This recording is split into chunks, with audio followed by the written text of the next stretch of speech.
This is a momentous occasion for inclusion and freedom of religion in Minneapolis.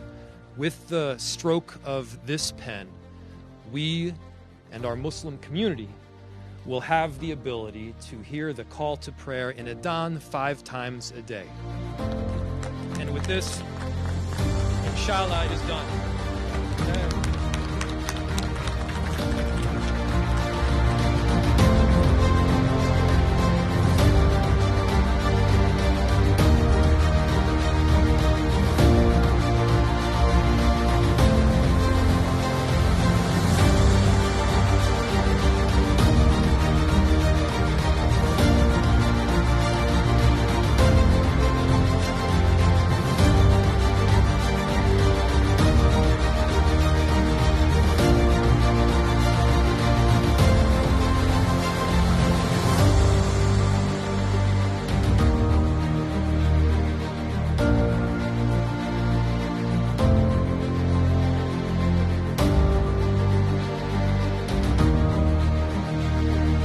I could not be prouder of our city.